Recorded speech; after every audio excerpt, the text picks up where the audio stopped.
went through the bad time, where did you find the belief to continue? Who asked the question? That's from Michelle. Michelle, let me tell you. I found it in me. Like I like there was days that I wanted to die. I was like, why did God even put me on this planet? Am I a punching bag for people? Why do I have to suffer so much? Why? Like I was asking a lot of why questions and I wasn't getting no answers back and I was getting really fucking mad. I was really mad.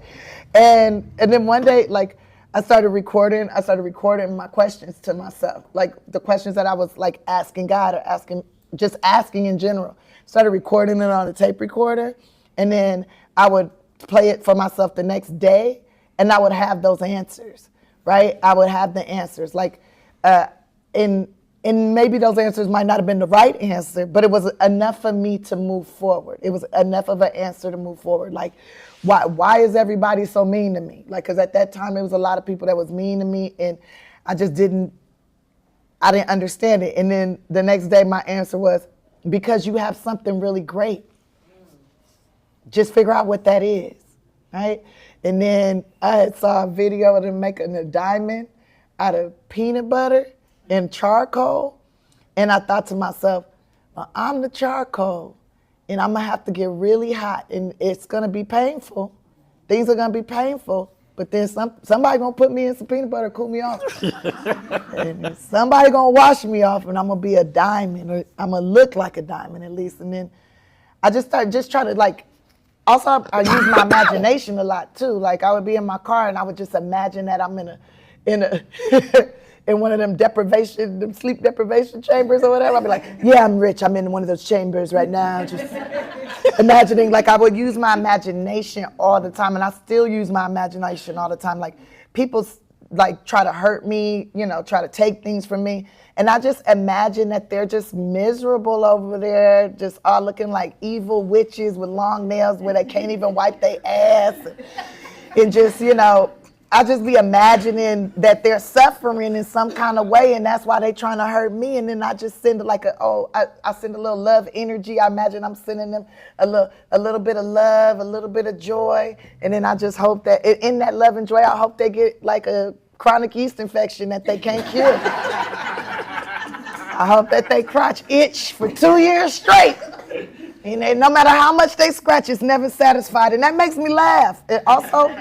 Like laughing, to be able to laugh about something. Like when I was homeless, sleeping in my car, I would like park in Beverly Hills, and it would be so cold, and I would turn the car and I'd turn it off, be in a quilt, and the police would come every morning at about 7 o'clock in the morning. The police would come and make me move. And I would laugh to myself like, I asked God to send me a man with a job, and he keeps sending these police. I would laugh about it, right? I would just laugh about it. And then it got to the point where they knew me by name. They like, Tiffany, you're a pretty girl. You shouldn't be sleeping out here like this. And I'm like, I'd rather sleep in my car than sleep in the bed with some man who don't care about me using up my body. I'd rather tax my body with being cold than tax my soul with somebody having to penetrate me for the roof over my head. Like, I'd rather that.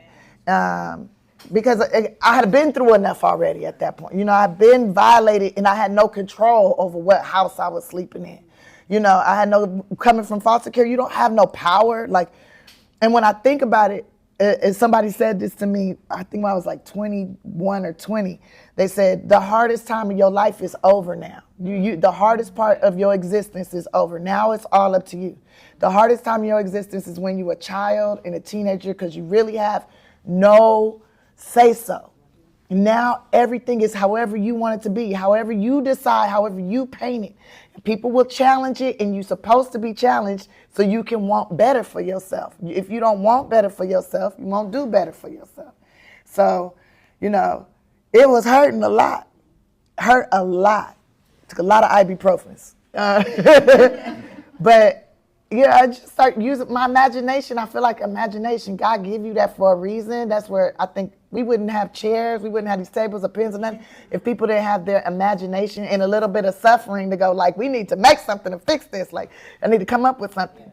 And I feel like my imagination is what pulled me through all those hard times, imagining better times, imagining, the pain going away, imagining the funny in what's happening, like finding the joy, like constantly. And everybody wants to be happy. Everybody wants joy. So just finding that. And sometimes you got to look through a lot of shit to find it. And sometimes it's right there. And sorry for cussing, but that's what makes me feel good. So, again, something I want to highlight that she just said is she keeps using the word pain and suffering. I don't know a single successful person, literally not one, that hasn't suffered at some point. Yeah, they all suffer. Every single one. Yeah. It's every single one. You can't. I don't know not one female that ain't been beat up on or some kind of abuse on that's successful. Yeah. Not one. Even Beyonce, she used to get whoopings. Don't talk about Beyonce. You can't talk about Beyonce and Taylor Swift. You get in trouble. I can't talk about Beyonce. I talk about both of them. I know them both. And I'm not talking bad about them. Even Taylor been through some things. Everybody been through some mess. So you have to be strong for success. You got to go through some mess in order to carry the success. The reason why I think that's so important is we see our clients in the mess. But you have to remember you're seeing, like, the imagination is about the future version of that person. Like, if I had met Tiffany Haddish, like, 2005, I'm talking to this version of Tiffany Haddish not yet occurred. But it was in her, right? It was in her. Like, this 2023 Tiffany is in her in 2005. But 2005 was off the chain. She was homeless, hungry, and looking for opportunity. But that's I'm just talking to the evolving thing. And I think too often we get too tied up in the circumstances. Who they are now. But I'm talking to the future version of her. Right? I'm talking to the future version of this person. Yeah, the president of She Ready Studios. Yes. And she is so much more. She is in... I see it now. There's stuff about her that she doesn't tell. Like, she is an epic businesswoman. One time at the Laugh Factory, she does this thing that I don't know how you have the courage to do. She will stand in front of a live audience and go, "Any questions?"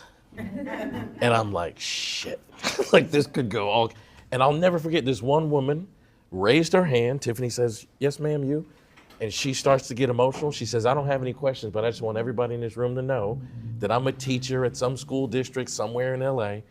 And Tiffany comes to that school and donates hundreds of thousands of school supplies and all kinds of suitcases and stuff." Yeah, I gave all the kids suitcases. She worked with a lot of foster kids, and I gave the whole school district. I've had them get all their foster kids out of that school district. It was in Antelope Valley. Yeah. And I gave suitcases to every single one of them, because moving around from house to house with your stuff in trash bags makes you feel like trash, makes you feel like garbage. And I felt like garbage for years. And then somebody gave me a suitcase, and it made me feel like I was a traveler, like I was on an adventure, like I'm a visitor at these people's home, like I'm a person. I'm not garbage being moved around. I'm a person that's visiting new people, getting to learn from them and all that. And I think that's important for our kids to feel like they're on an adventure, because life is an adventure. And it's the adventure that you make it. It's choose your own adventure, really. And that's what freedom of will is choosing your own adventure. And so what adventure are you choosing, right? And when you're kids, you don't really get to make all the choices. So it's like, let me give you the equipment that you might need to make you feel like you have some power. So when I go to these people's house, I have my suitcase with my things, and when they move me away, they can put my things in that suitcase. A lot of times they take your stuff, you leave out, you come with it. I had a doll, some clothes, and that. My doll was missing, so most of my clothes was missing, and I'm going to the new house. And then they got to get me some stuff, and I'm like, oh, I love these things, and I'm trying to hold on to them, and then I come home from school, and my stuff is in the trash bag at the door, and I'm going, and half the stuff in there ain't even my stuff, it's somebody else's drawers. Like, and it's like, if I could live out of my suitcase, if I had a suitcase, and that lady gave me that suitcase, and it changed everything.